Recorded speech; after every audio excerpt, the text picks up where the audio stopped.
Hey everybody, today I want to do a first impressions video, and I've never done one of these before, but it's always a good time to start because one of the most anticipated games of the year just came out on Tuesday, and that would be No Kuni Wrath of the White Witch, which is this game right here. And I also got a steelbook case, or steel case, whatever, just this guy here because I pre-ordered it. And it's actually really nice. The only other steel bookcase that I have is for the new Super Mario Bros. U, which is really nice actually. So anyway, first off impressions, I'm just gonna say right now, I think the game is amazing. I don't know, it's one of the best games I've ever played. I know that might sound like, I know there's epic RPGs out there that I haven't even touched, but just to be honest with you, this game is amazing. I know, like, a lot of people are saying, like, the story is kind of cliche and stuff of an RPG, but I have to disagree just a bit, because I think the story is a stereotypical RPG, but they've just tweaked it a little bit to make it a little bit different. And the reason I say that is because, yes, you do acquire different people into your party, and that's the same, but something about the story is just a little bit different, and it looks amazing. And I know that's not a surprise, but the game really looks amazing. Some of the cutscenes are actual animation, so it's not like it's actual. It looks like you're watching like a Studio Ghibli movie, which is really cool. And then some of the cutscenes are just basically the actual gameplay, what it looks like in the game, which I think is cool. I think it's really cool that we've got to a point where you can actually play games where the cutscene is actually the way it looks like when you play it, instead of it being some like I remember, like, you know, Final Fantasy X, the cutscenes were amazing and you would actually play it. It didn't look that good, but anyway, regardless, the game is the way aesthetically it looks amazing. So I don't really have anything else to say but good things about the game as far as the way it looks. As far as gameplay, I really, really like it. And because I'm an RPG fan, it's not a surprise that I really love this game, but I really, really, really like it because it's I don't know, something about it. It's just a little bit different. It's not, I love the way that it's in a modern day setting, and it's also in a fantasy world. But the fantasy world, it just looks so gorgeous, and I don't know, it's just making me so into this game. I don't want to stop playing. I am just over 15 hours into the game now, and I'm just loving everything about it. It's fantastic. Anyway, as far as anything that I've noticed that I don't care for about the game, there's really not a lot that I dislike about it. The only thing, though, and it's more just a warning, I guess, if you haven't played it, or maybe you're just starting to figure this out, there's a lot of bosses in the game that just randomly pop up. So most RPGs, you can kind of feel the build to get to a boss, and then it's so obvious, like you're at the end of a dungeon and you just know you're going to be fighting a boss. But this game, it's a little bit different in the sense that when you'll just like enter a town, for example, and it'll just be a boss fight. No warning, nothing. You pretty much think you're just walking into a town.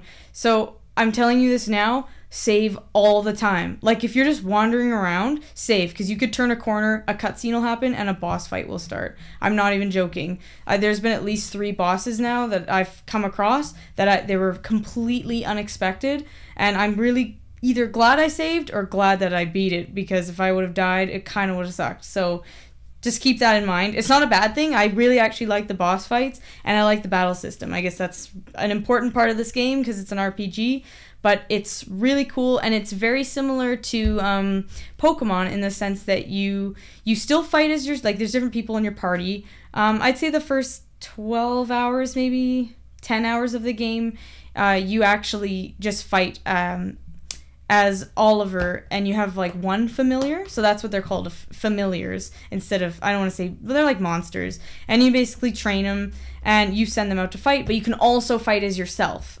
So Oliver's the main character, and he's becoming a wizard, and so you can use him to cast spells and healing spells, which is awesome, and then you can use your familiars.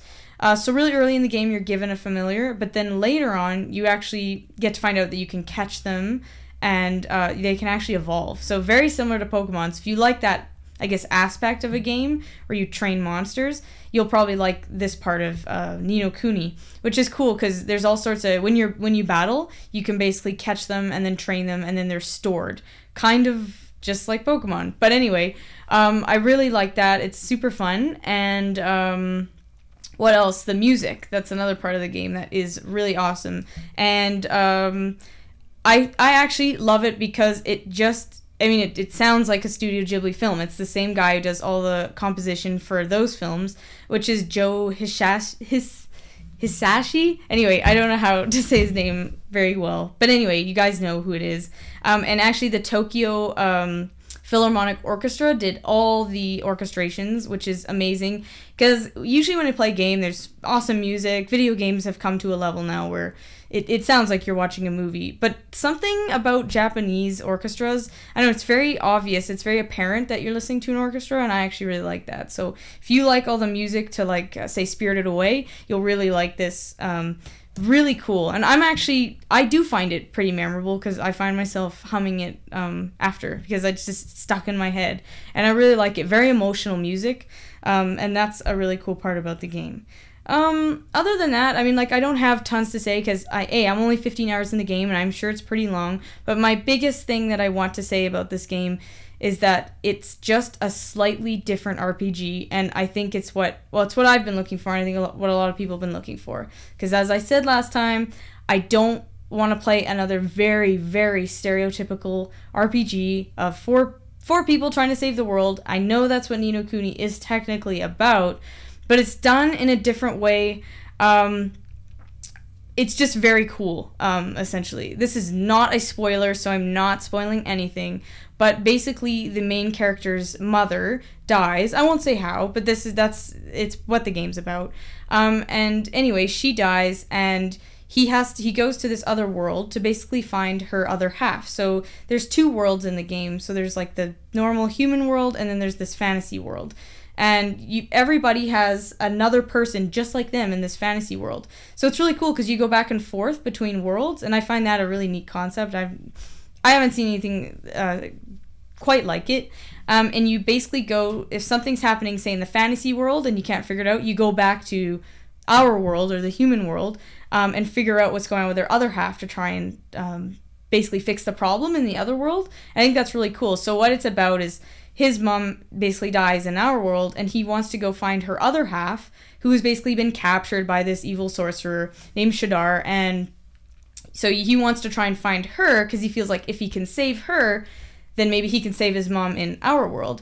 So it's really cool. And so I guess kind of this character here, his name's Drippy. He's a fairy, and a weird looking fairy, but anyway, they go through that. There's some humor in the game. But he's a little fairy, and he basically says, you need to save our world. It's being taken over by Shadar and blah, blah, blah. Very, cliche storyline. But so he kind of blackmails him. He's like, but if you come to our world, you can save your mom as well. So the kid obviously goes. But I thought there's a neat element to the story because just going through all the towns, I find it actually is super fun. Meeting new people in the game. I don't know, like it's just a little different from what I've been used to. And I think it's mainly because it's not set in that medieval Lord of the Rings kind of looking place. And that's what makes me really excited, especially when you're in his town. I didn't really think about it when I was playing it, but now that I watched his first impressions video, Ballnick1982 said it reminded him of Earthbound, and that is very true. It's completely like a modern... It actually reminds me of the 1950s, actually. Just the way the cars look, and I don't know, just the way people are dressed.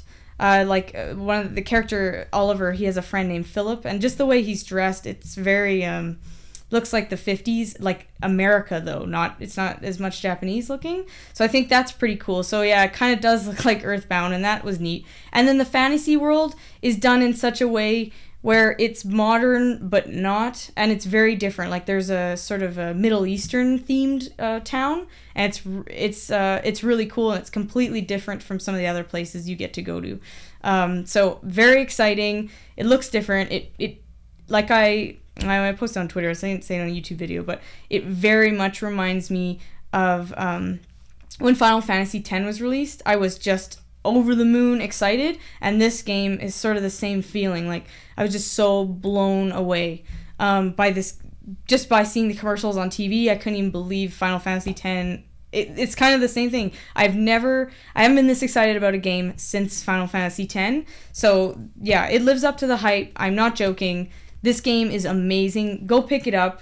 If you can get a hold of the special edition, or Wizards edition, I guess it's called, do that, because it looks really cool by different people's videos I've seen. I watched Dustin Christ do his unboxing, and it looks really cool. So if you can buy it, I'm kind of a little disappointed I didn't pick it up, but I did get the steelbook case, and that's pretty neat. But yeah, it comes with a booklet, in which a lot of games nowadays don't come with, but it's all in black and white, and the backing is black and white, but the Wizards Edition version isn't. And it comes with the soundtrack, and actually comes with a Wizards companion from the game. So I basically have nothing bad to say. Go buy this game right now. If you don't like RPGs, you'll probably like it, because it just has a different vibe and a different feeling.